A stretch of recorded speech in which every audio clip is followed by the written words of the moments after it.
Hello everyone, सबैजनालाई नमस्ते अनि सन्चै हुनुहुन्छ होला सबैजना। म पनि एकदमै सन्चै छु। आज चाहिँ म जाँदैछु बङ्गलाचुरी, म जन्मेको ठाउँ। म चाहिँ भिडियोहरू बनाउँदै जान्छु। सबैजना हेरेर कस्तो लाग्छ माया गरिदिनु होला। फाइनली गाइज म चाहिँ रेडी भएँ। अब चाहिँ म लाग्छु। मेरो सामान चाहिँ यो भइहाल्यो। सामान धेरै छैन, यति मात्रै हो। म चाहिँ अब लाग्नुपर्ने हुन्छ। ल त है, म देखाउँदै जान्छु भिडियोहरू। फाइनली गाइज म बजार आइपुगेँ। आएर पनि यहाँ दिदीको पसलमा छु फेरि। म सधैँ आएर बस्ने ठाउँ यही हो, सामान राख्ने पनि यही ठाउँमा हो। अहिले चाहिँ म नानी लिन गएर अनि बल्ल जाने हो। त्यही भएर म यहाँ आएर वेट गरेर छु। 1 बजीतिर लिन गएर अनि बल्ल जाने हेर्नु गएको बजार। गाइज यस्तो रिस उठिरहेको नि आज मलाई पुरै छोड्नु। 12 बजी घरबाट 12 नबज्दै घरबाट आएँ। लास्टमा त दिदीले त धोका दिए कि मलाई। पुरै फोन हालेर छु, उठाउने यार। 2 घन्टा चाहिँ भइगयो बसेको। लास्टमा एक्लै भड्किरहेको छु नि। हेर्नु साथीहरू के गर्नु मुस्ती छ। कति धेरै गर्मी हो। गर्मीमा हिँड्दैछु म एक्लै गर्दै। कस्तो देखिरहेको छु, जस्तो देखिरहेको होला। हामी चाहिँ यहाँबाट जाने हो। अब जाने बाटो चाहिँ यो हो।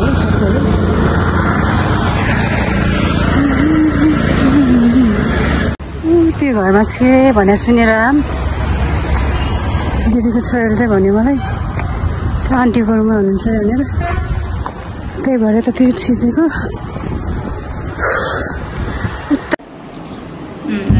गाइस फाइनली गाली खतरा खाइ। त्यहाँ त नखाने कुरै भएन, भेना सिरियल खाने नै हो गाली। यसले पनि खाएँ त्यहीमा मिसाएर। सबले गाली खाएँ आज। यस्तो रिसिरहेको थियो गर्मी भएर भेना मलाई। त्यही भन्नु आएको थिएँ नि म। भिडियो बनाउन आउनु पर्यो रहेछ। हामी लाग्यौँ।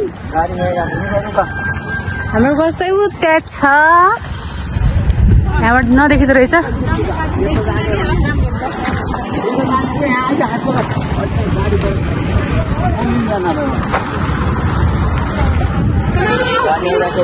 कत्रो ठुलो हो कि त्यो त। त्यो दिएर यस्तो सातो जान्छ नि मेरो।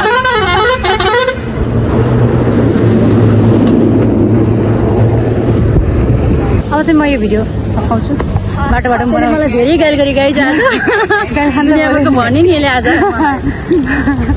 गाली त खाइहाल्छस् नि अब त्यस्तै गरेपछि, होइन त। यस्तो रिस उठिरहेको थियो मलाई। ल है गाइज, यही हो। ए गाइज म जाने बस्छ।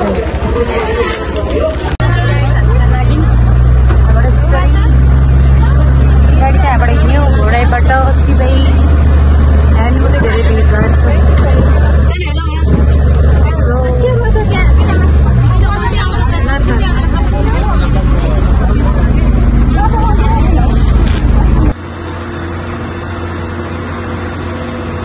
दिदी भाइ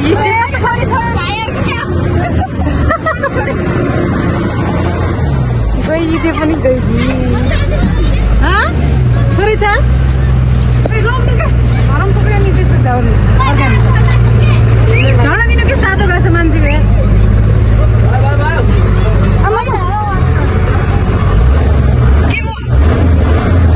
रोक्नु रोक्नु रोक्नु।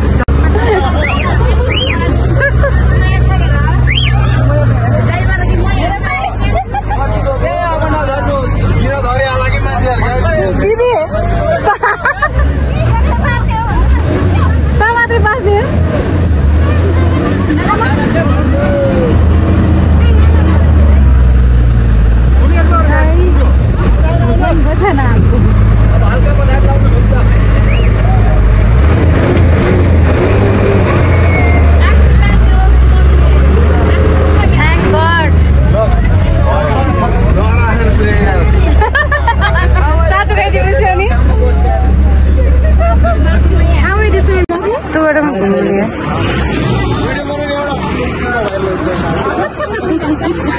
यो कसरी दौडे थिए। गएन साथो। यस्तो बाटो छ नि यहाँबाट घुमाएन।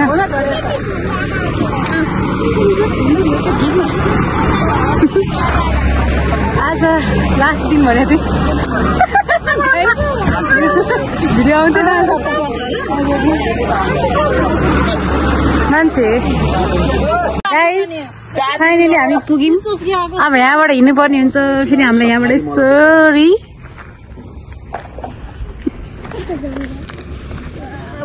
भोलि भगवान् पाइन्ट हेर्छ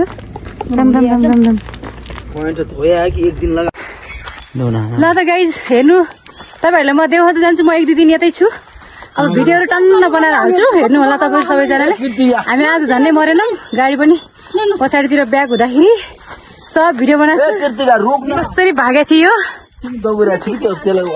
अनि त्यसपछि हामी चाहिँ गइरहेछौँ मेरो छोरीलाई चाहिँ किलो दौडा हो त्यो पारी अनि हेर्नु अब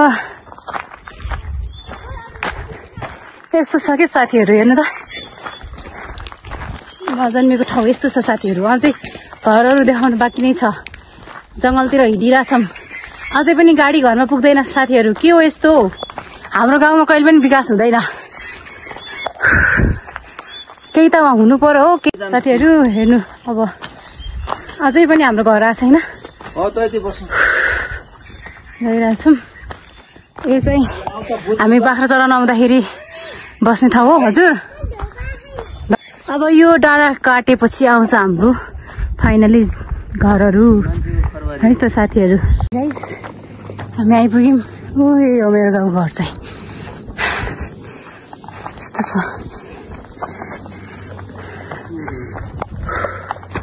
कस्तो ढङ्गै हो सिधै भित्र सिधै